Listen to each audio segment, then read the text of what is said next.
What do you think you're doing, sitting at the table without permission?" Olivia's shriek cut through the apartment walls like a whip. I saw my plate fly through the air and shatter against the kitchen floor. The soup splattered everywhere, staining my shoes, the hem of my gray dress. My son, Ethan, started clapping like he was at a show. "Nice one, babe," he said. "The old woman needs to learn her place." His words hit me harder than any hand.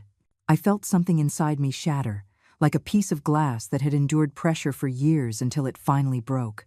But they didn't know one detail that would change everything. A secret I had kept in silence, waiting for the right moment. And that moment had just arrived. Let me go back in time a little. My name is Eleanor. I am 67 years old, and if you saw me on the street, you probably wouldn't notice me. I'm one of those women who go unseen.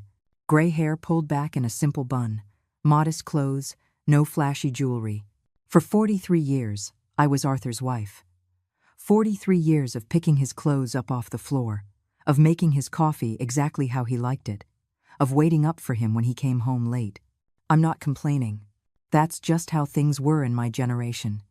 You didn't question, you just did what you had to do. Arthur wasn't a bad man. He wasn't particularly good either. He was an ordinary man, the kind who comes home tired from work, sits in front of the television, and expects dinner to be ready. We had one son, Ethan, my only child, the boy for whom I gave up my dreams, my job as a secretary, my entire life. I thought I was doing the right thing. I thought being a mother meant giving up everything. My life was small, but it was mine. We lived in a modest house in the suburbs, nothing fancy, but it had a backyard where I grew tomatoes and herbs. I liked to sit there at dusk, when the sun painted everything orange and the air smelled like damp earth. I read old novels I bought at thrift stores, drinking chamomile tea from a chipped mug that had belonged to my mother. They were moments of silence, of peace. No one asked me for anything. No one expected anything from me. I simply existed, and that was enough. Ethan got married 3 years ago. He met Olivia at his job, and from the first moment, I knew that woman didn't want me around. I saw it in her eyes during the wedding. A cold, calculating look. But I kept quiet. I always kept quiet. It's what I had done my entire life. I thought that with time, things would get better, that we'd find a way to get along. I was wrong. After the wedding, the visits to my house became more and more scarce. Ethan always had an excuse. "We're busy, Mom. Olivia isn't feeling well. We have plans." I would nod, smile, say I understood. But the nights grew longer, the silence in the house heavier. I would prepare food for 2 and end up eating alone, saving the rest in the refrigerator in the hope that my son would come to visit. He never came. Then Arthur died. It was sudden. A heart attack in his sleep. I woke up one morning, and he was gone. Just like that, without warning, without goodbyes. Suddenly, I found myself completely alone in that house, which all at once seemed too big, too empty. The first few days were the worst. I walked through the rooms, expecting to hear his voice, the sound of his footsteps. But there was nothing. Only silence. A silence that ached in my bones. Ethan came to the funeral. He stayed with me for exactly 2 hours. Olivia didn't even get out of the car. She said she had a migraine. After that, weeks went by without me hearing from him. I called several times. Left messages. Nothing. It was as if my son had disappeared along with his father. One night, sitting in the kitchen with a cup of cold tea in my hands, I realized something terrible. I was completely alone in the world. I had no siblings. My parents had died decades ago. My childhood friends had scattered over the years. I only had Ethan, and Ethan didn't want me.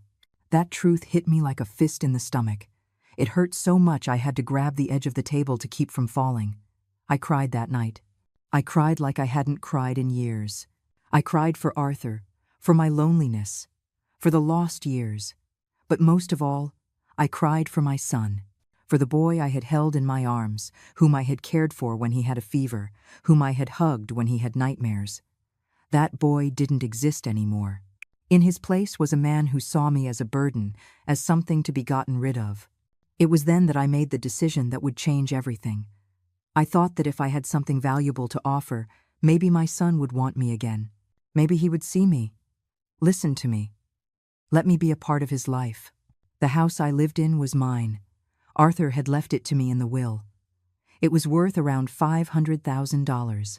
It wasn't a fortune, but it was enough. I called Ethan and proposed a plan. I would sell my house, and with that money, we would buy a bigger apartment where we could live together, as a family. He and Olivia would have their space, and I would have mine. It would be perfect. For the first time in months, my son seemed excited. "You'd really do that, Mom?" His voice sounded different, almost affectionate. "Of course, son. I'd do anything for you." And I meant it. I would have given my life for him without a second thought. The process of selling my house was more painful than I imagined. Every room held memories. The kitchen where I had prepared thousands of meals. The bedroom where I had slept next to Arthur for more than 4 decades. The small backyard where I had watched my plants grow, season after season. I had to pack up an entire life into boxes. Old clothes, yellowed photographs, letters Arthur had written me when we were young.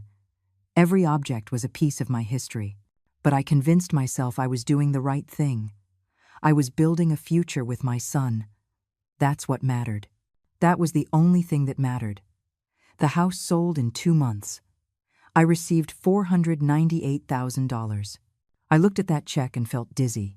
It was everything I had left from a lifetime of work and sacrifice. I called Ethan, excited. "It's done, son. We have the money." He arrived that same afternoon with Olivia. It was the first time she had ever set foot in my house. She walked through the rooms with an expression of disdain, touching things as if they were garbage. "What an outdated place," she said, looking at the cream-colored curtains I had sewn myself. "It smells like old people." I swallowed hard. I smiled. I said nothing. Ethan hugged me. "Thanks, Mom. This means a lot to us." But his eyes weren't looking at me. They were looking at the check I held in my hands. We went to look for apartments together. Olivia chose. Ethan nodded. I kept quiet. That's how our new dynamic worked. We visited at least 15 different places. All of them were too expensive, too small, or Olivia didn't like them. "I need space," she'd say. "I can't live in a cramped place. I'll suffocate." Finally, we found an apartment in a modern building. 3 bedrooms, 2 bathrooms, a large kitchen with new appliances, an integrated living and dining room. The windows overlooked the city. It cost $485,000. It was almost all my money. "It's perfect," Olivia said with a smile. It was the first time I had seen her smile. Ethan looked at me. "What do you say, Mom?" I looked at the apartment. It was nice. I couldn't deny that. Bright, clean, new. "If you two like it, I like it too," I replied. And just like that, I sealed my fate. We went to the attorney's office to sign the papers. The attorney was an older man named Samuel, with thick glasses and a tired voice. He read all the documents out loud. I was nervous. I had never done something like this alone. It had always been Arthur who took care of these things. "Mrs. Eleanor, this apartment will be registered in the name of—" Olivia cut him off. "In my name and my husband's name, of course." I froze. The attorney looked at me. "Are you in agreement with this, ma'am?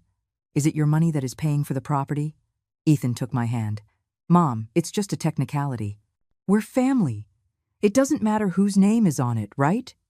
I wrung my hands. I felt a lump in my throat. Something inside me was screaming that this was wrong. But I looked into my son's eyes and saw the boy he had been. The boy who needed me. "It doesn't matter," I whispered. "Put their names on it." The attorney frowned. "Ma'am, I strongly advise you to reconsider this decision. If the apartment is not in your name, you will have no legal right to the property." Olivia let out a dry laugh. "Are you implying that we would do something bad to my husband's mother? How disrespectful." Ethan stood up. "I think we should find another attorney. Someone who won't insult my family." Samuel held up his hands. "I'm not insulting anyone. I'm just doing my job, protecting my client's interests." I felt trapped between 2 fires. I didn't want problems. I didn't want my son to be angry with me. "It's fine," I said in a trembling voice. I'll sign whatever they say. The attorney sighed. As you wish, ma'am. But first, I need you to sign this additional document. It's an acknowledgement that you are donating the money voluntarily and that you understand you will have no claim to the property. I signed. My hand was shaking so much the signature came out illegible. But I signed. I handed over the check. I watched as the attorney processed everything. When we finished, Olivia had a huge smile on her face. Ethan kissed my forehead. You're the best mom in the world. His words should have made me happy. But I felt empty, as if I had just given away more than money, as if I had just given away my dignity, my future, my security. We left the attorney's office in silence. Olivia walked ahead, reviewing the papers with satisfaction. Ethan walked beside me. It's all going to be okay, Mom. You'll see. We'll be a happy family. I nodded. I wanted to believe him. I clung to that promise like a shipwrecked survivor clings to a piece of wood in the middle of the ocean. But the attorney, Samuel, stopped me at the door. He waited for Olivia and Ethan to leave. Mrs. Eleanor, he said in a low voice, here's my card. If you ever need help, call me. What you just did is very dangerous. You've left yourself with nothing. I took the card. I put it in my purse. Thank you. But it won't be necessary. I trust my son. Samuel shook his head. I hope so, ma'am. I hope so. I left the office with a weight on my chest. A dark premonition I couldn't explain, but I ignored it.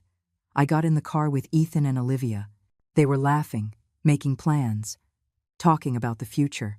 I stared out the window, watching the city pass by, wondering if I had just made the biggest mistake of my life. The move was quick. I didn't have much to bring. A few boxes of clothes, my books, my mother's chipped mug, old photographs. Everything fit in the trunk of Ethan's car. Olivia and he, on the other hand, arrived with a moving truck full of new furniture.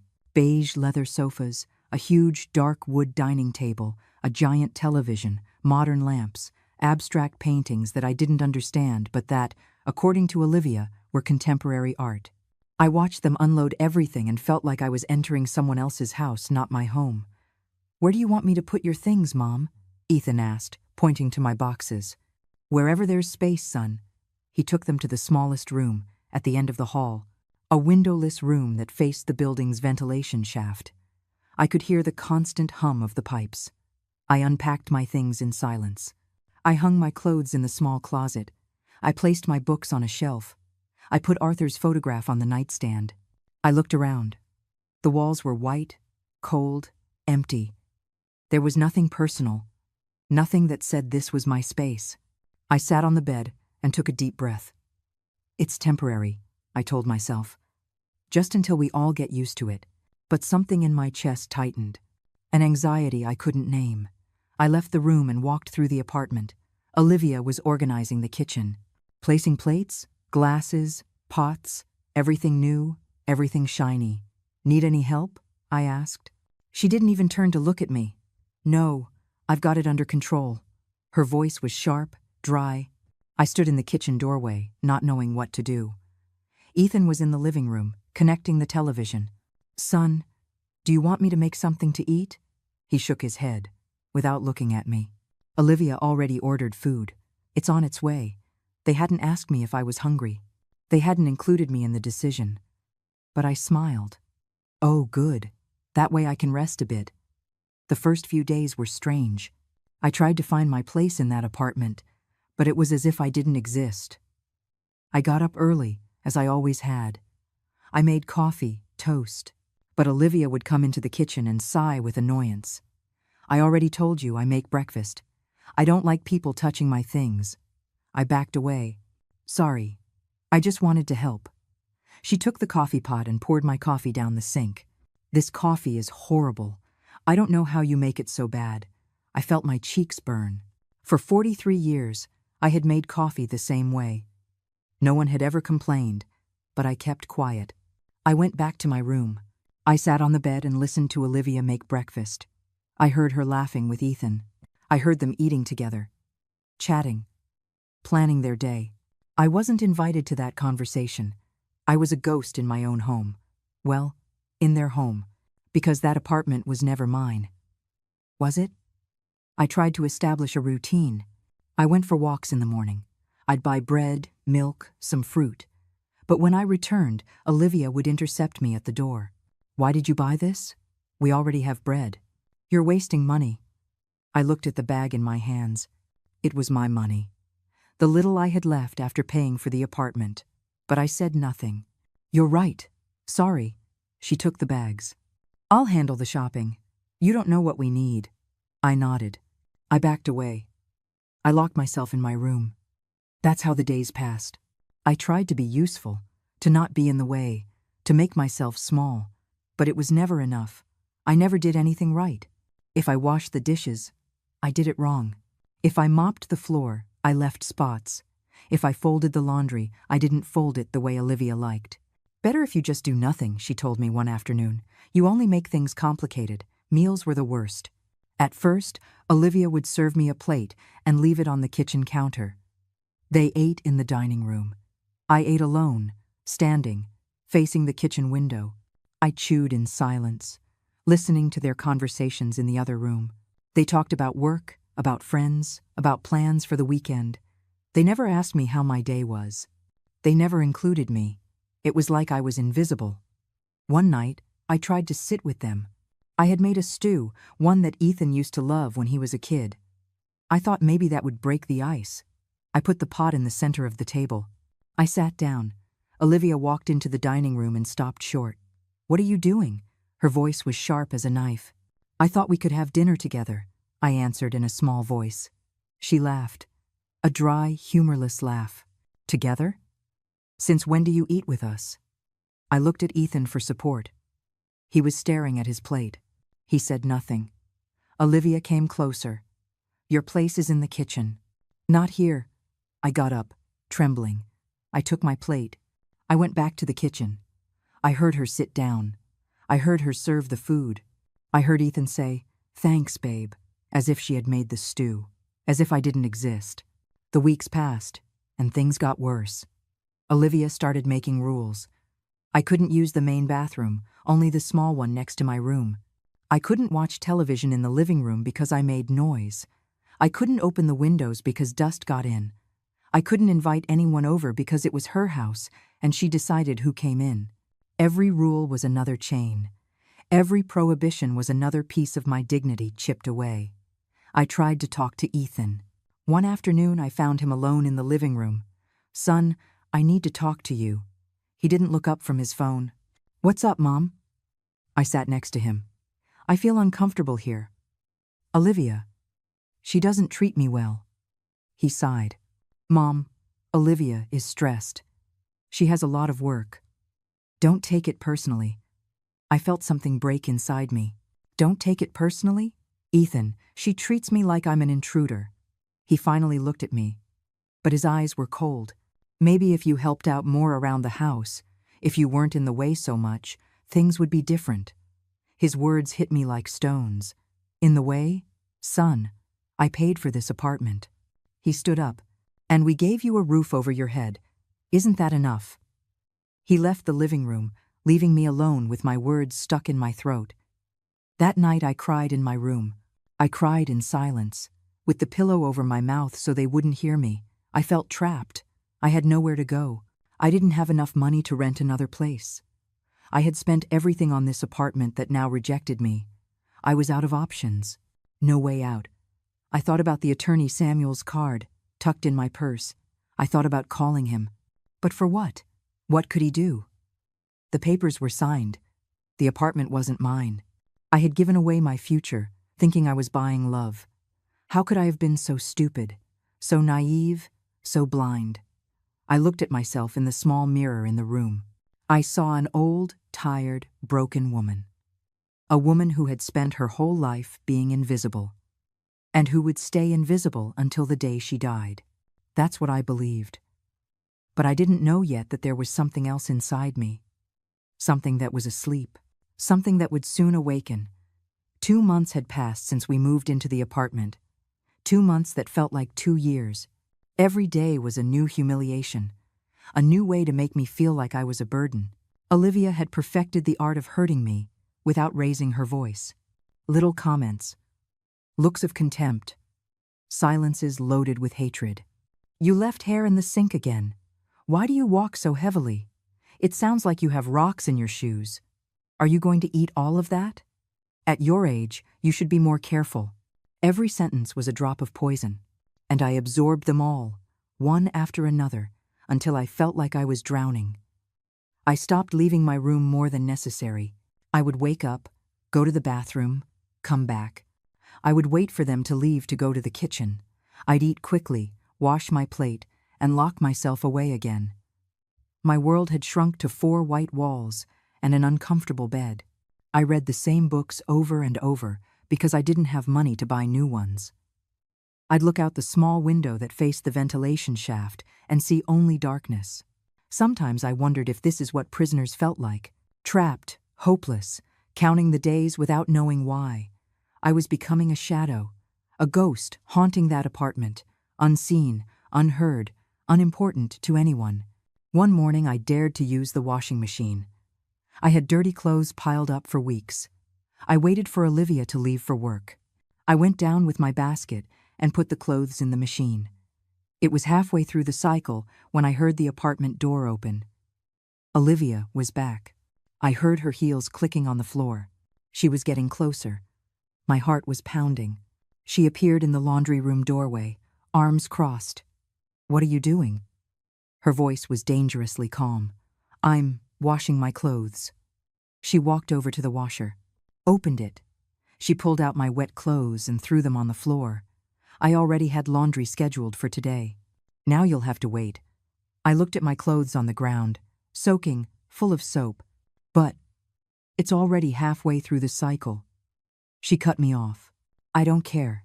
This is my washer, my apartment, my rules." I picked up my clothes from the floor with trembling hands. The water soaked my shoes.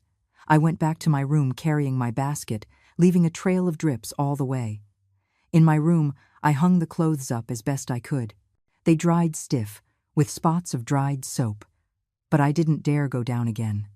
The weekends were particularly difficult. Olivia would invite friends to the apartment. They would laugh, drink, play loud music. I would stay locked in my room, listening to it all. One afternoon, one of her friends knocked on my door by mistake. "Is there a bathroom in here?" Before I could answer, I heard Olivia's voice. "Don't go in there. That's where we keep the old junk we don't use." Laughter. I heard laughter. I closed my eyes and clenched my fists. Old junk we don't use. That's what I was to her. An object. A nuisance.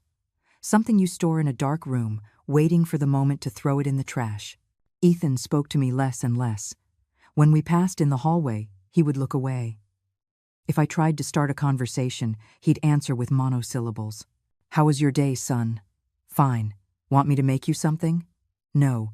Can we talk for a minute?" "I'm busy."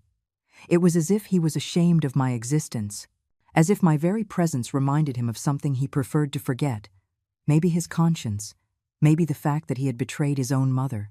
But a conscience is something you can easily silence when you don't want to listen, and Ethan had learned to silence his very well. One Friday night, I was in my room when I heard raised voices. Olivia and Ethan were arguing in the living room. I pressed my ear to the door. "I'm sick of having your mother here," Olivia was saying. "It's like having a shadow following you everywhere." "I know, babe, but what do you want me to do?" Ethan replied. "Get her out of here.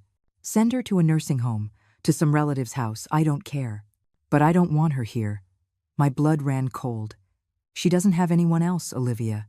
And she doesn't have any money either. And that's my problem? She's the one who decided to give us all her money. That was her decision, not mine." There was a silence. "You're right," Ethan said finally. "I'll talk to her." I moved away from the door. I sat on the bed. I was shaking. So that was the plan. Get rid of me. After taking everything from me, after leaving me with nothing, now they wanted to kick me out. And my son, my only son, agreed. Ethan never came to talk to me that night. But things got worse. Olivia stopped pretending. She stopped serving me food. "If you're hungry, serve yourself. Or do I have to chew for you too? I would wait for them to finish eating to go to the kitchen. Sometimes there was nothing left. Sometimes I'd only find scraps. I ate stale bread, overripe fruit, whatever was there. My clothes started to get too big. I was losing weight. I'd look in the mirror and not recognize myself. My eyes were sunken. My skin was grayish. I looked like a walking corpse. And maybe that's what I was. One of the living dead, dragging myself through an apartment that rejected me. One afternoon, while I was in my room, I heard my door open. Olivia walked in without knocking. She looked around with contempt. This room is a disaster. It smells damp. It wasn't a disaster. It was clean, tidy. But I said nothing. She walked over to the shelf where I kept my books. She picked one up, flipped through it. You still read this stuff? How boring. She threw it on the floor. She picked up another. Did the same. One by one, she threw all my books on the ground. I stood there, not moving a muscle. When she finished, she looked at the photograph of Arthur. She picked it up. Your husband, she said with a twisted smile. You know, I wonder if he knew what a burden you were. Maybe that's why he died. To escape from you. I felt something roar inside me, a fury I didn't know I possessed. But I bit my tongue. I swallowed the rage. I let her continue. She put the photograph back, crooked, almost falling off the shelf. I need this room, she said suddenly. I want to make it an office. So you're going to have to find somewhere else to sleep. Somewhere else? My voice came out broken. This apartment has 3 bedrooms. You have 1. This one was mine. Where do you want me to sleep? She shrugged. Not my problem. Maybe on the couch, or in the kitchen, or on the street. I don't care. She left the room, leaving me shaking with helplessness. I didn't sleep that night. I sat on the bed, staring at the wall, thinking, remembering. 43 years of marriage. A son I had raised with all my love. A house I had sold, thinking I was doing something good. And now this. Humiliation after humiliation. Pain after pain. How much longer? How much longer was I going to put up with it? I looked at the attorney Samuel's card, which I kept on my nightstand. I had taken it out several times in the past few weeks, but I had never dared to call. This time, I took it in my hands. I stared at it. Maybe it was time to do something. Maybe it was time to stop being a victim. But I still didn't know what. I still didn't know how. I only knew that something had to change. Because I couldn't keep living like this. This wasn't living. This was barely surviving. And I was tired of just surviving. The next day, I woke up with a decision. I was going to call the attorney, Samuel. I needed to talk to someone. To understand if there was anything at all, I could do. My hands were shaking when I dialed the number on his card. It rang 3 times before he answered. Law Office of Samuel Hayes. This is Samuel speaking. His voice sounded warm, professional. Mr. Hayes, this is Eleanor. I don't know if you remember me. I came to your office a few months ago to... Mrs. Eleanor, he interrupted gently. Of course I remember you. How are you? I broke. I started to cry. I couldn't hold it in. All those months of enduring, of staying silent, of swallowing the pain, came rushing out. I'm not okay, Mr. Hayes. I'm not okay at all. He waited patiently for me to calm down. What's happening? I told him everything. Every humiliation, every hurtful word, every day of feeling invisible. I spoke for nearly half an hour without stopping. He listened in silence, only interrupting to ask a specific question. When I finished, there was a long silence. Mrs. Eleanor, he said finally, I'm very sorry for what's happening, but there's something I need to tell you. My heart beat faster. What is it? When you came to my office, I was obligated to process the documents as you signed them. The apartment is legally in your son's and daughter-in-law's names. However, he paused. However, what? My voice was barely a whisper. I did something I probably shouldn't have, but my conscience wouldn't let me rest after watching you sign those papers. I felt the air leave my lungs. What did you do? I prepared a second set of documents, ones where the apartment was registered in your name. I signed them as a witness and kept them. They have no legal validity without your signature, of course. But I have them, just in case you ever needed them. I couldn't believe what I was hearing. Are you saying? I'm saying that if you come to my office, sign these documents, and we register them properly, that apartment can be legally yours. You provided the money. You have the right. The tears were streaming down my cheeks, but this time they were different. They weren't tears of pain, but of something I had forgotten existed. Hope. But how? The documents I signed. Those documents have a technical problem. I noticed it later. Your son and daughter-in-law signed as recipients of a donation, but the property transfer document was never completed correctly. There's a legal loophole. If we act quickly, we can correct it. My mind was spinning. Why are you doing this for me? He sighed. Because I have a mother your age, and because I've seen too many cases like yours. Good people who are taken advantage of by their own family. I can't save them all, but maybe I can help you. That same afternoon, I went to his office. I took the bus, something I hadn't done in years. I didn't tell anyone where I was going. Olivia was at work. Ethan, too. I had the apartment to myself and took the chance. Samuel greeted me with a kind smile. He offered me tea. I sat across from his desk, and he took out a thick folder. These are the documents, he said, placing them in front of me. If you sign them, the apartment will be registered in your name. It will legally be your property. I looked at the papers. My name, Eleanor Hayes, owner. The words looked strange, almost unreal. How long does it take to make this official? I asked. About a week. I have contacts at the registry who can speed up the process. I picked up the pen. I held it over the paper. I thought about Ethan, about the boy he had been, about all the nights I had stayed up with him when he had a fever, about the years I had dedicated to raising him, to loving him, to giving him everything I had. What if I regret it? I asked suddenly. Samuel looked at me with sympathetic eyes. Then you don't sign, and everything stays as it is. But, Mrs. Eleanor, let me ask you something. Does your son treat you with respect? I shook my head. Does your daughter-in-law value you? I shook my head again. Are you happy in that apartment? The tears started again. No, I feel like I'm slowly dying. He nodded. Then you have your answer. I signed.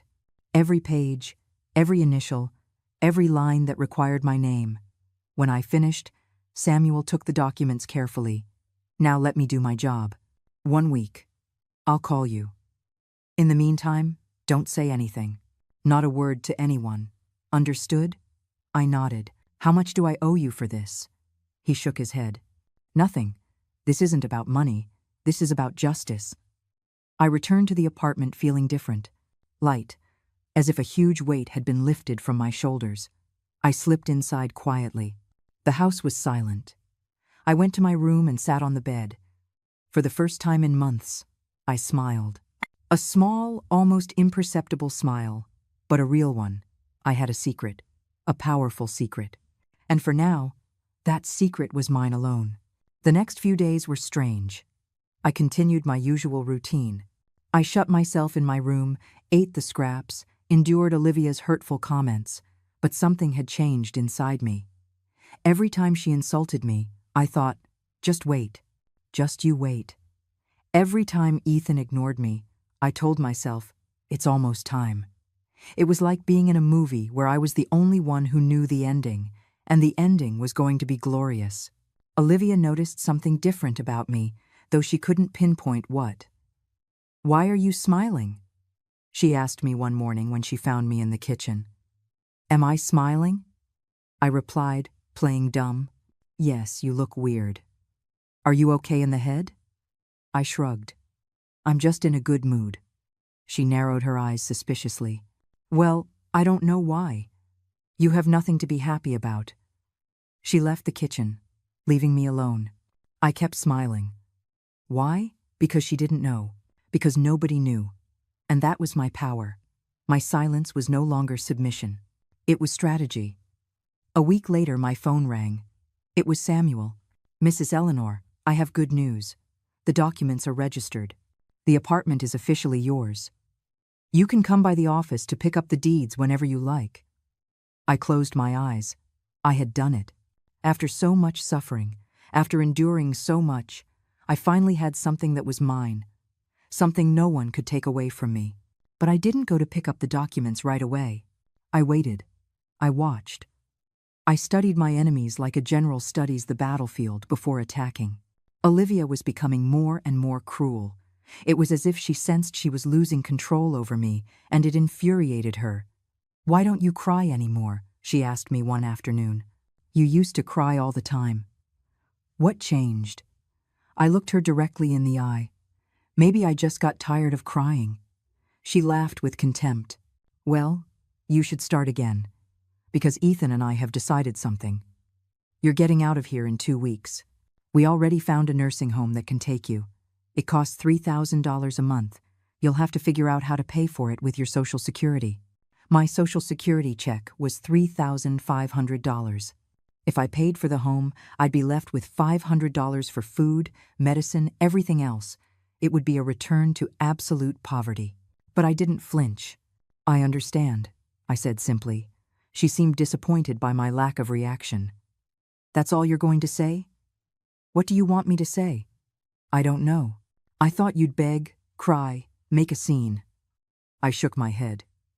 "No, if that's what you've decided, I accept it." Olivia looked at me with a mix of confusion and frustration. She wanted to see me broken. She wanted to see me destroyed. But I remained calm, serene.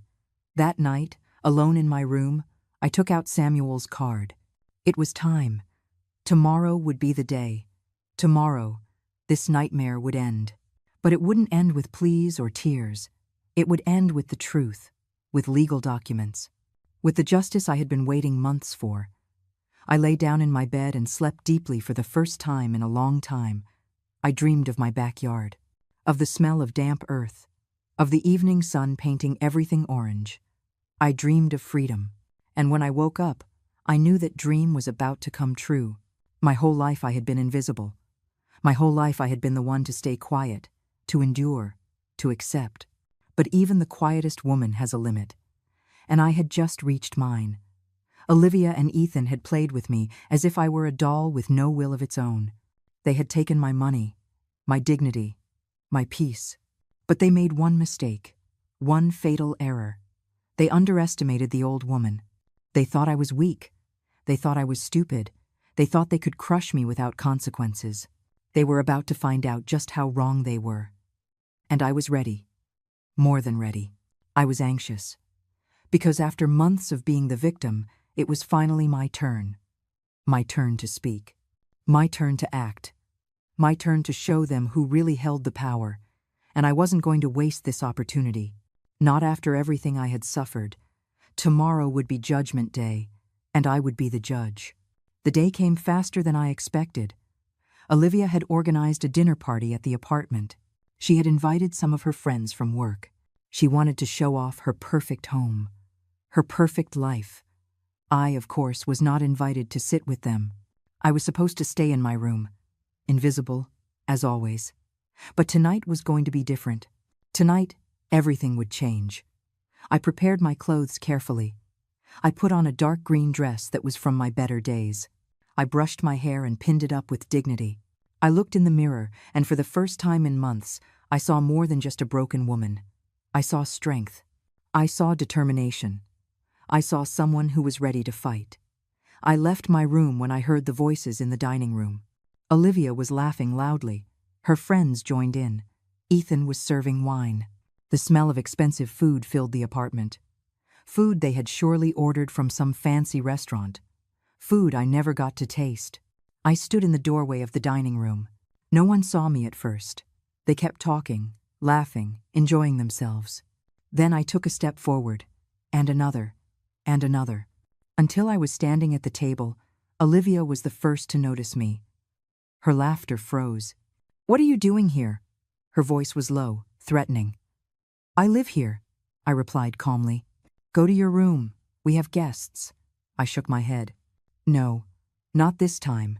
Her friends were looking at me with curiosity. Ethan stood up.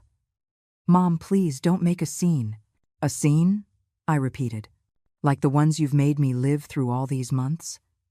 The silence became heavy, uncomfortable. Olivia gripped her wine glass so tightly I thought it would break. "Ethan, get your mother out of here," he approached me. "Mom, come on.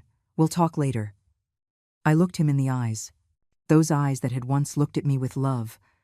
Now there was only irritation, annoyance, as if I were a problem to be solved. "No," I said firmly. "I'm not leaving. In fact, I'm going to sit down." And I did. I pulled out a chair and sat at the table. Olivia shot up so fast her chair nearly fell over. "What do you think you're doing, sitting at the table without permission?" Her shout echoed through the apartment. Her friends stared at the scene with wide eyes. One of them muttered something about leaving. But Olivia wasn't paying attention to them. She was completely focused on me. She took my plate, the empty one in front of me, and threw it to the floor. The sound of the breaking plate was deafening, the pieces scattered across the floor. I didn't move. I sat there staring at her. "Nice one, babe," shouted Ethan, clapping. "The old woman needs to learn her place." His words pierced me like knives, but they didn't disarm me. On the contrary, they gave me the final strength I needed. I stood up slowly. Olivia was looking at me with a triumphant smile. She thought she had won. She thought she had broken me again. How wrong she was. I took a deep breath. And then, in a voice I didn't recognize as my own, a firm, powerful voice that came from the depths of my being, I shouted, "Now, get out of my apartment." The silence that followed was absolute. No one moved. No one breathed. Olivia blinked, confused. "What did you say?" I said. I repeated more slowly, savoring every word, "Get out of my apartment." Ethan laughed nervously. "Mom, I think your age is getting to you. This isn't your apartment." I pulled the documents I had picked up from the attorney's office that afternoon from my pocket. I unfolded them calmly and placed them on the table. "Are you sure about that?" Olivia grabbed the papers. She read them. Her face went from furious red to deathly white in a matter of seconds. This can't be real." "Oh, it's very real," I said. "This apartment is registered in my name. It always was. Well, for the last week, officially. But the money that paid for it was mine. And now I have the documents to prove it." Ethan snatched the papers from Olivia's hands. He read them once, twice, 3 times. "But you signed. We signed. This doesn't make sense." "It makes perfect sense," I replied. "It turns out the documents you signed had irregularities. The attorney was very kind in helping me correct them. And now, legally, this place is mine. Only mine." Olivia's friends stood up uncomfortably. "I think we should go," one of them said. "Yes, we'd better get going," added another. They left quickly, whispering among themselves. They left Olivia and Ethan alone with me. The power had shifted, and we all knew it. Olivia lunged at me. "This is a trick. It's illegal. We're going to sue you." I stood firm. "Sue me if you want. I have all the documents in order. A lawyer already reviewed them. You don't have a case." Ethan sank into a chair. He looked like he had just seen a ghost. "Mom, why? Why would you do this?" I looked at him with a mixture of pain and disappointment. "Why? You ask me why."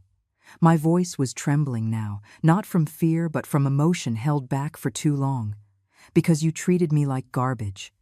Because you humiliated me every single day. Because you took my dignity, my peace, my reason for living. Because I stopped being your mother and became your slave. And you know what the worst part is, Ethan? You did it with a smile. You had fun watching me suffer." He opened his mouth to respond, but found no words. Olivia, on the other hand, didn't stay quiet. "You can't kick us out. Where will we go?" "Not my problem," I replied, using the exact same words she had said to me. "Maybe to a hotel, or with your family, or on the street. I don't care." Olivia looked at me with pure hatred. "You're a witch, a bitter, vengeful old woman." "Maybe," I nodded, "but I'm an old woman with an apartment in her name. And you are 2 moochers with no roof over your heads. So if anyone here should be worried, it's not me." Ethan stood up. He walked toward me. For a moment, I thought he was going to hit me. I stepped back instinctively. "Ethan," I warned, "don't come any closer." But he kept advancing. "You can't do this. We're your family." "Family?"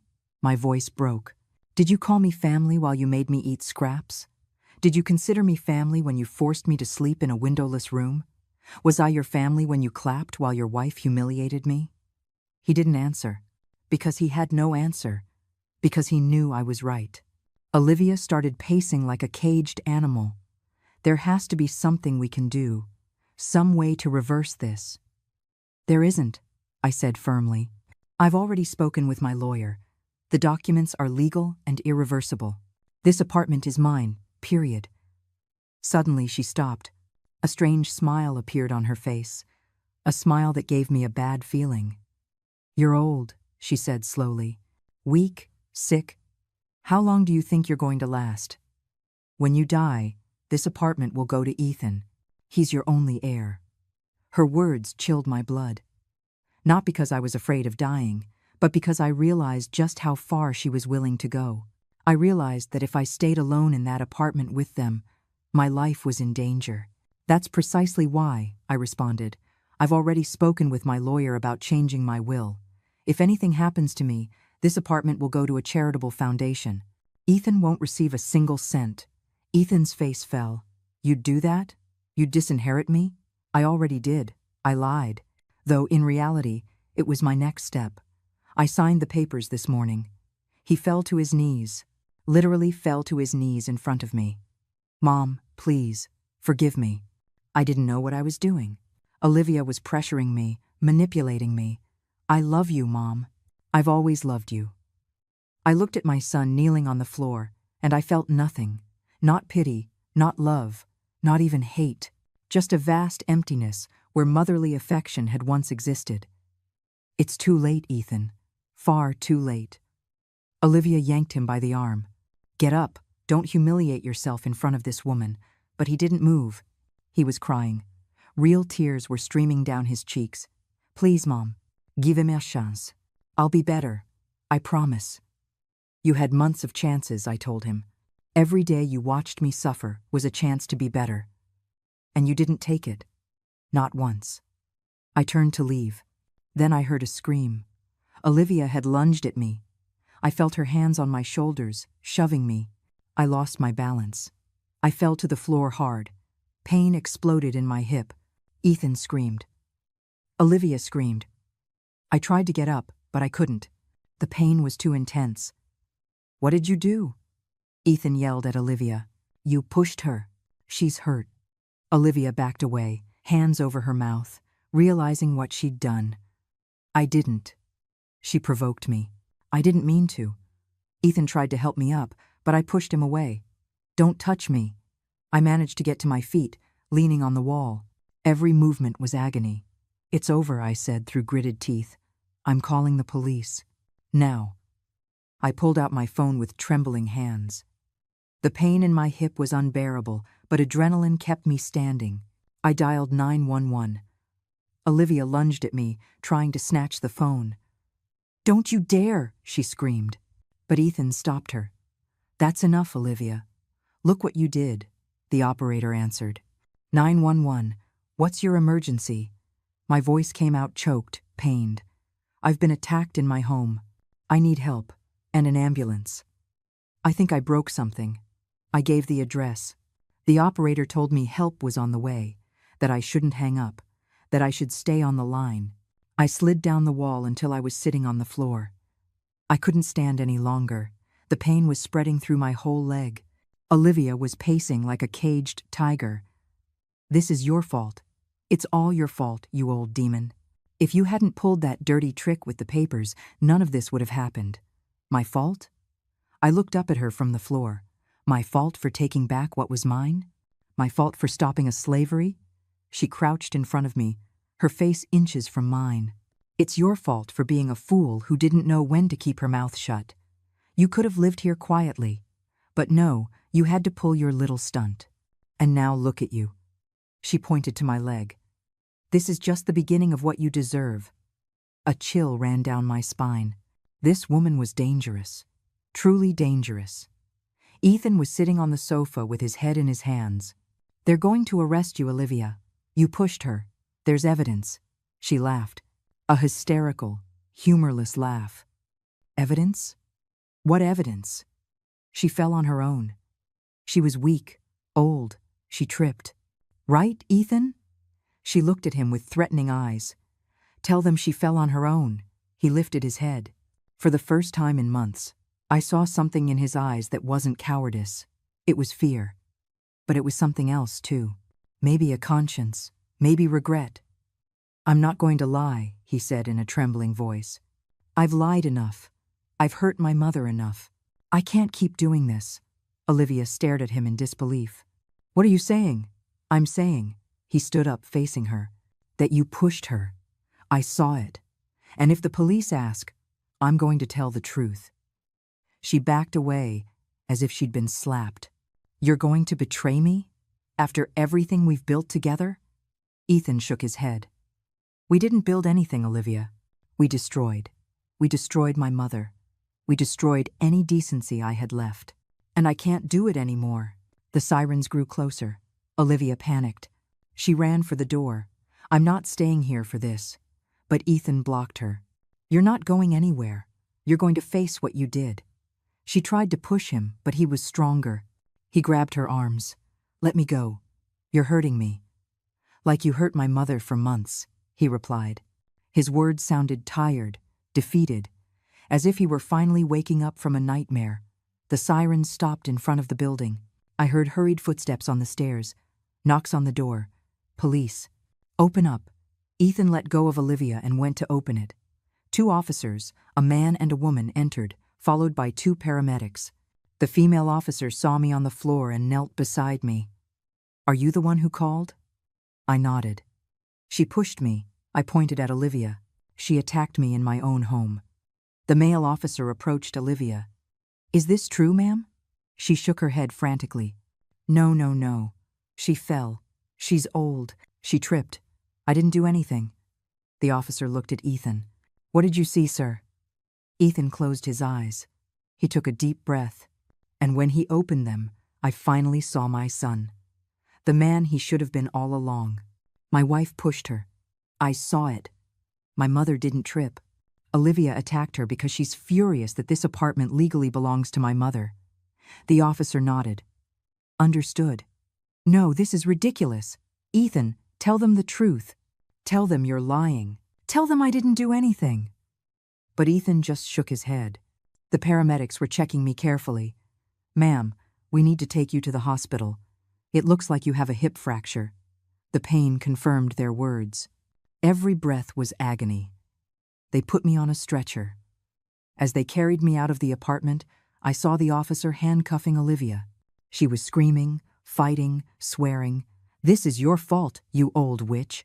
When I get out, you're going to regret this. I swear you'll regret it." The female officer silenced her. "You have the right to remain silent. I suggest you use it." They carried me down the stairs carefully. Neighbors were coming out of their apartments, watching the spectacle. Some whispered. Others just stared with morbid curiosity. In the ambulance, one of the paramedics, a young man with kind eyes, took my hand. "It's okay, ma'am. You're safe now. It's all over." But I knew it wasn't over. This was just the beginning. We arrived at the hospital. They took me straight to X-ray. The fracture was severe. I needed surgery immediately. They prepped me quickly. An older doctor, with glasses and a pristine white coat, explained the procedure. "We're going to put a pin in your hip. It's a common surgery for people your age. Recovery will take several months." I nodded. Will I be able to walk?" "With physical therapy, yes. But you're going to need help for a while." They gave me the anesthesia. Before I lost consciousness, I thought about everything that had happened. About how an invisible, silent, broken woman had found the strength to defend herself. About how silence isn't always weakness. Sometimes it's just preparation. Sometimes it's the calm before the storm. And my storm had arrived with all its fury. I woke up hours later in a hospital room. The light was bright. Painful. I tried to move, but the pain stopped me. A nurse came in. "Easy, ma'am. The surgery went well. Just rest. Someone was sitting next to my bed. It took me a few seconds to focus. It was Ethan. His eyes were red, swollen from crying. When he saw I was awake, he came closer. "Mom." His voice was a broken whisper. "I'm sorry. I'm so sorry." I didn't answer. I just looked at him. "I know I can't be forgiven," he continued. "I know what I did to you was unforgivable. But I need you to know that when I saw you on the floor, when I saw what Olivia did to you, something broke in me." "Where is she?" I asked, my voice hoarse. "In custody. They charged her with assault. She's spending the night in jail. She has a hearing tomorrow." I closed my eyes. "Justice. Finally, justice." "I'm going to divorce her," Ethan said suddenly. "I should have done it a long time ago. I should have defended you from day one. But I was a coward. I let her hurt you because it was easier than confronting her. And I'm going to carry that guilt for the rest of my life." I opened my eyes. "And now what? You expect me to forgive you? That we forget everything and go back to being mother and son as if nothing happened?" He shook his head. "No, I don't expect anything. I just came because I needed you to know I was sorry. And because I wanted to make sure you were okay." He stood up. "I'll go. I won't bother you anymore. The apartment is yours. I'll find somewhere to stay. And about the will," he paused. "Leave me out of it. I don't deserve anything. Absolutely nothing." He walked to the door. Something inside me moved. It wasn't forgiveness. Not yet. Maybe never. But it was something. A small crack in the wall of ice I had built around my heart. "Ethan." He stopped, turned around. "It was your choice to testify against her. Your choice to tell the truth. That counts for something." His eyes filled with tears again. "It's not enough." "No," I admitted. "It's not enough. But it's a start." He nodded. He left the room, leaving me alone with my thoughts. The silence of the hospital was different from the silence of the apartment. This was a clean silence. No hostility, no threats. It was the silence of a new beginning. I stayed in the hospital for 3 days. In that time, Ethan came every day. He never stayed long. He'd just come in, ask how I was, and leave. He didn't try to justify himself. He didn't ask for forgiveness again. He was just there, present in a way he hadn't been in years. On the 3rd day, the hospital's social worker came to see me. "Mrs. Eleanor, we need to talk about your situation when you leave the hospital. You're going to need special care during your recovery. Do you have family who can help you?" I thought of Ethan. I thought of how easy it would be to say yes, that he could take care of me. But I didn't want that. "Not yet. I have money saved," I said. "I can hire someone." She nodded.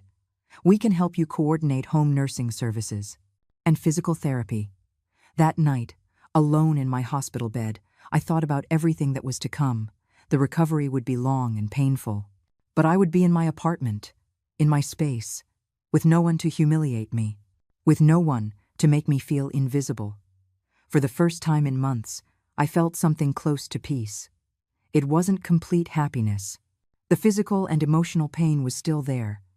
But it was peace, the peace of knowing I had fought back, that I hadn't given up, that I had reclaimed my dignity, even if it had cost me a broken hip and a lost son.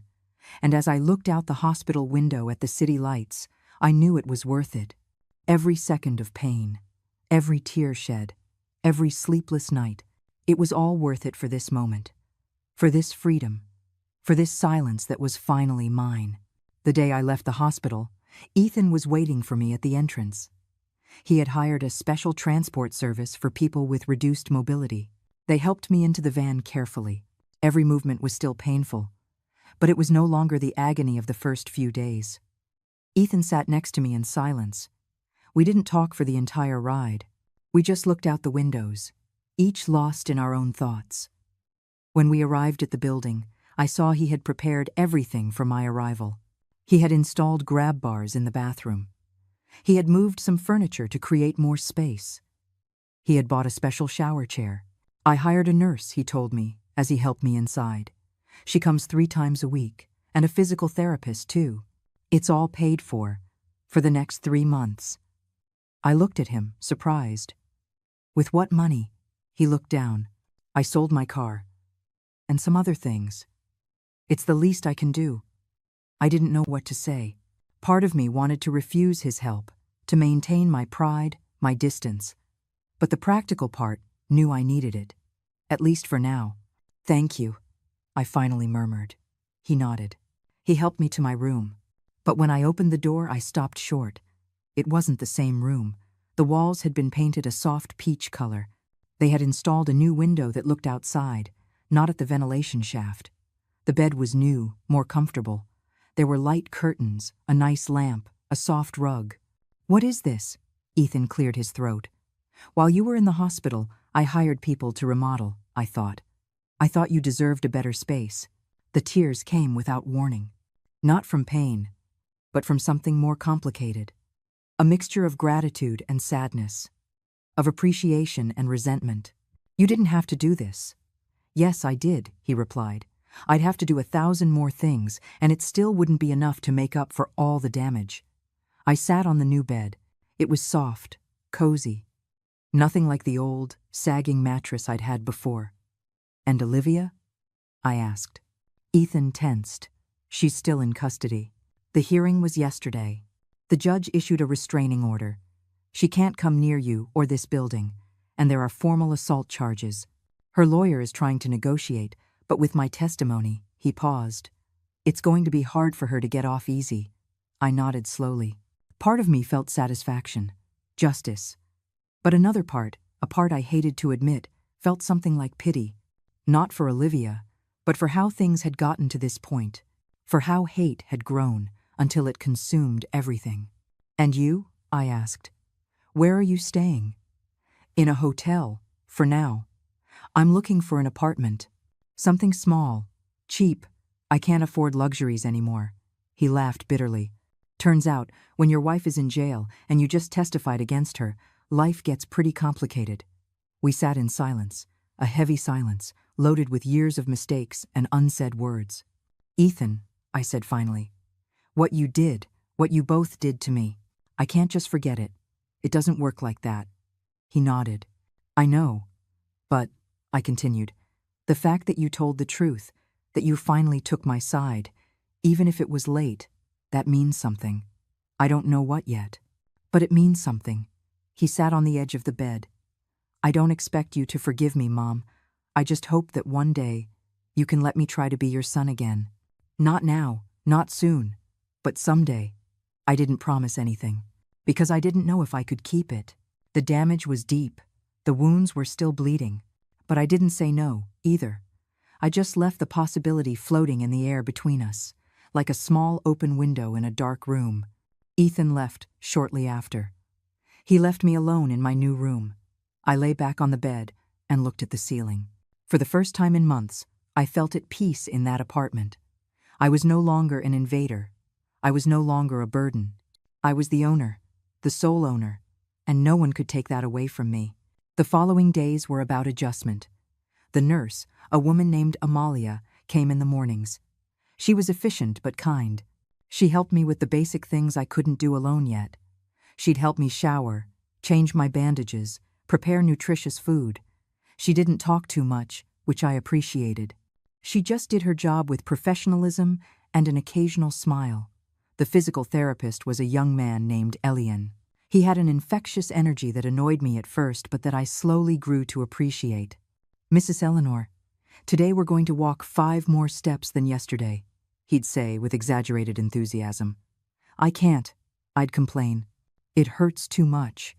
Pain is temporary, he'd reply, but the satisfaction of achieving something difficult lasts forever. And he was right. Every small bit of progress, every step I managed to take without help was a victory. Proof that I was recovering.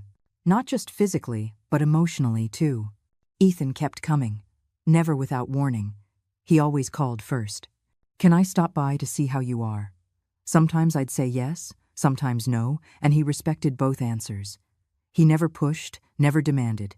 He just offered his presence when I allowed it. One afternoon, 3 weeks after leaving the hospital, I felt well enough to walk through the apartment without help. Amalia had finished her shift. Elian was coming the next day. I was alone. I walked slowly through each room. For the first time, I really saw them. Without fear, without anxiety. The living room with its large windows letting in the afternoon sunday, the spacious kitchen with its modern appliances, the dining room where so many humiliations had occurred. Now, it was all mine. I could sit where I wanted, eat when I wanted, watch television at any hour, open the windows, invite friends over, if I wanted to. Although I didn't have any friends. I had lost them all over the years. But maybe, I thought, I could make new friends. Maybe I could start over. Not just with the apartment, but with my entire life. I sat in the dining room, in the same chair where Olivia had screamed at me, where my plate had flown through the air. I put my hands on the table. The wood was cold, smooth. And suddenly, without planning to, I began to cry. But they weren't tears of sadness. They were tears of release, of relief, of having survived something that had almost destroyed me. I cried for the woman I had been, for the Eleanor who had spent decades being invisible, being small, being less than, and I cried for the woman I was now, stronger, firmer, more aware of her own worth. The sobs shook me for minutes. When they finally stopped, I felt empty, but clean. Like after a storm, when the air smells fresh and new, I dried my tears. I stood up carefully. I went to the kitchen and made tea. My tea, the way I liked it. I sat back down in the dining room and drank slowly, savoring every sip. The phone rang. It was an unknown number. I hesitated before answering. Mrs. Eleanor? It was a woman's voice. Formal.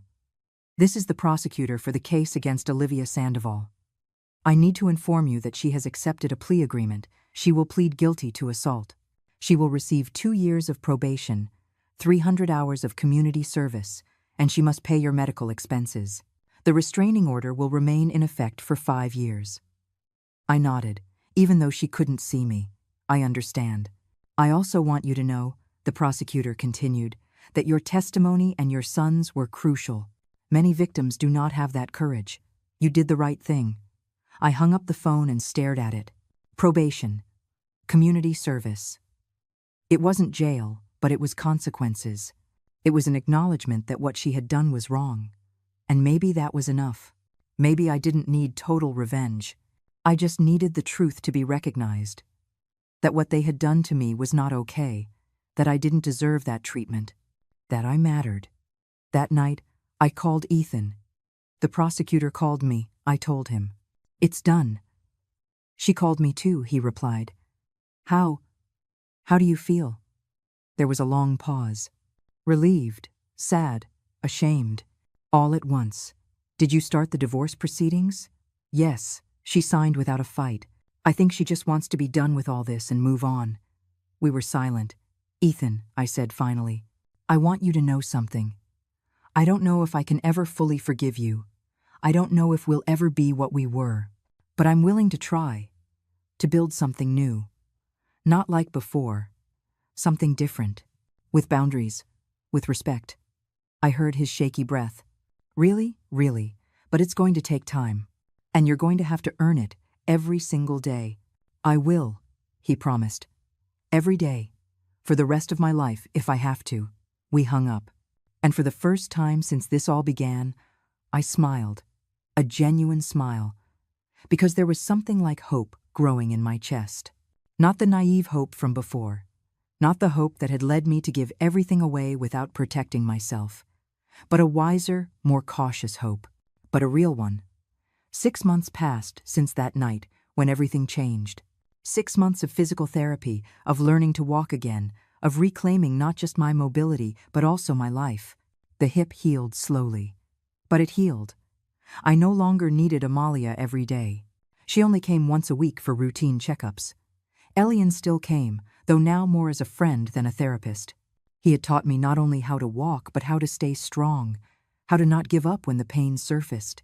Pain always comes, Mrs. Eleanor, he had told me once. The important thing is how we respond to it, whether we stay in bed or whether we get up and keep moving forward. Ethan kept his promise. He came twice a week. Always calling first.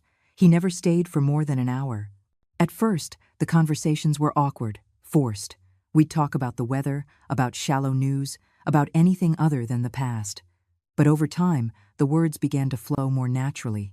He'd tell me about his job, about the small apartment he'd rented, about how he was learning to cook because he no longer had anyone to do it for him. I'd tell him about my therapy sessions, about the books I was reading, about the small container garden I'd started on the balcony. Tomatoes, herbs, just like at my old house. The smell of damp earth reconnected me with who I had been before I lost my way. One spring afternoon, Ethan arrived with a box. "I brought something," he said nervously. He opened it. Inside were old photographs. Photos of him as a child. Photos of me when I was young. Photos of Arthur. Photos from birthdays, Christmases, vacations I had forgotten existed. "I found them stored in the basement of my building," he explained. "They were in a box I'd rescued from your house before we sold it. I thought, maybe you'd want to have them." I picked up a photograph. It was of Ethan at 5 years old, smiling with that gap between his baby teeth. I was behind him, hugging him. Both of us happy, both of us whole. "We were different then," I murmured. "Yes," he agreed. "I was different. You were, too. Time changed us. But maybe—" He paused, searching for the right words. "Maybe we can find some of that again.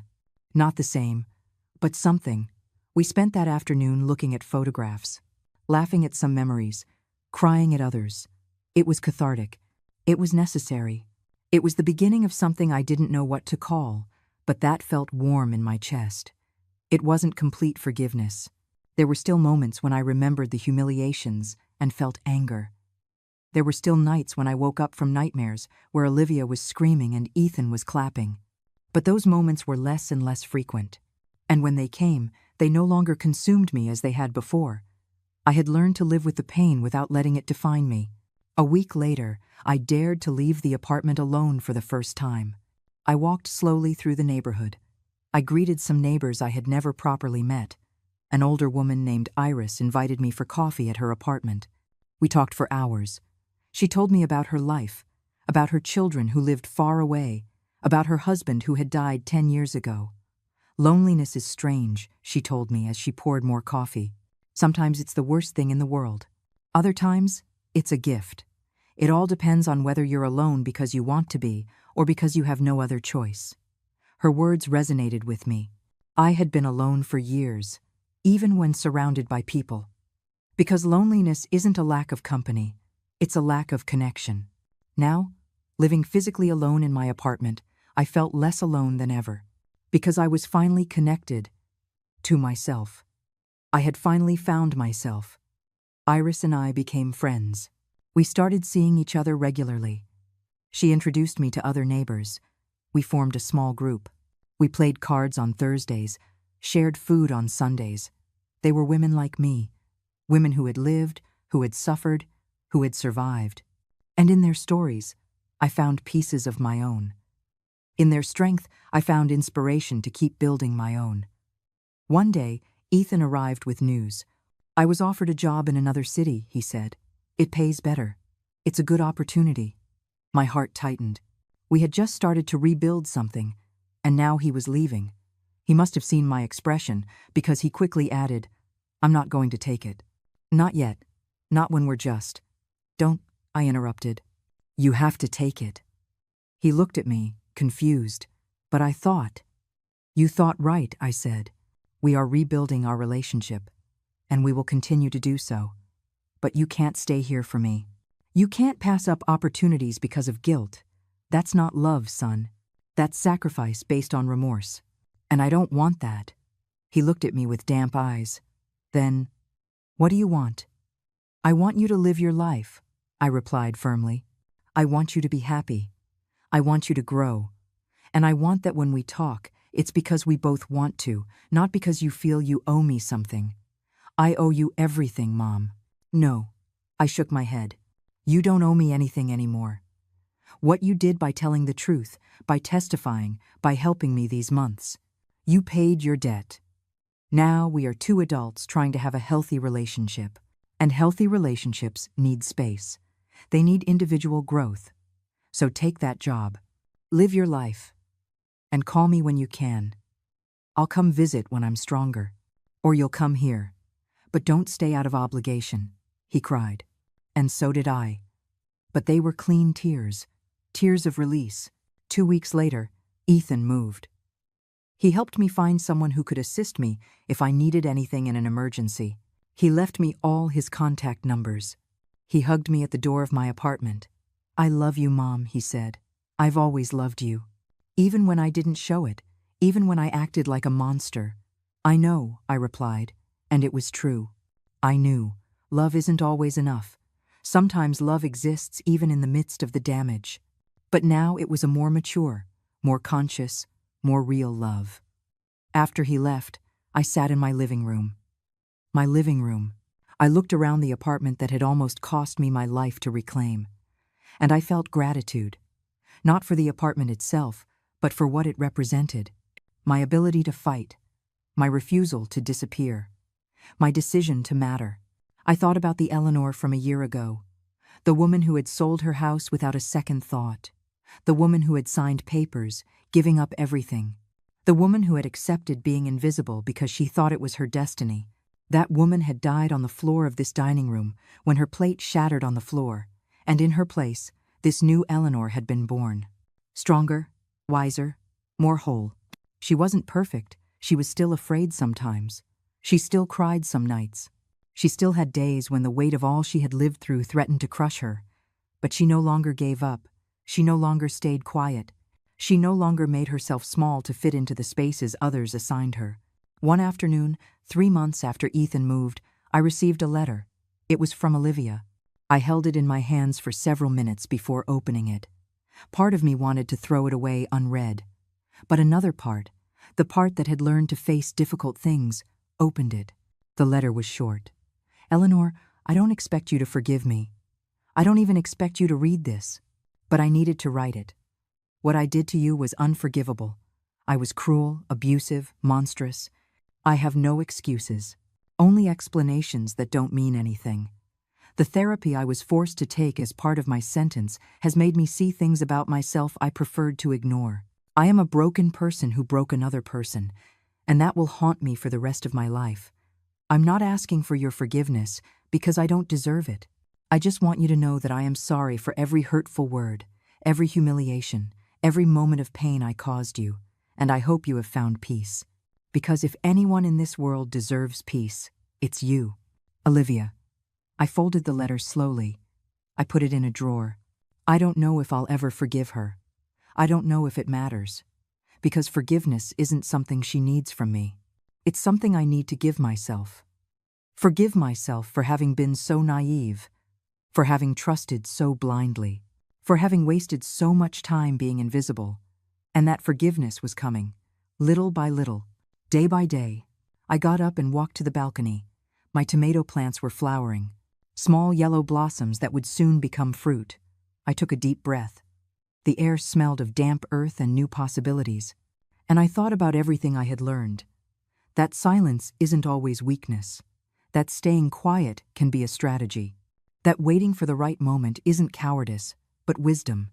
That even shadows have their limits. And that when you reach that limit, when you finally get tired of disappearing, you can roar. My whole life, I was a shadow. But even shadows have their moment to shine in the Sunday. And this was mine. Not because I had destroyed my enemies, but because I had saved myself. Not because I got perfect revenge, but because I had reclaimed my dignity. Not because everything was okay, but because finally, after all these years, I was okay with myself. I looked out at the city from my balcony, in my apartment, in my life. And I smiled. A calm, deep, true smile, because I had learned the most important lesson. Sometimes, staying quiet isn't weakness. It's just waiting for the right moment to speak. And when you do speak, when you finally use your voice after years of silence, the whole world stops to listen. And I had spoken. I had roared. And I would keep doing it. Every day I had left. Because I would never be invisible again. I would never be a shadow again. I was Eleanor. And finally, after 67 years, I knew exactly who that woman was. And that woman was enough. More than enough. She was whole,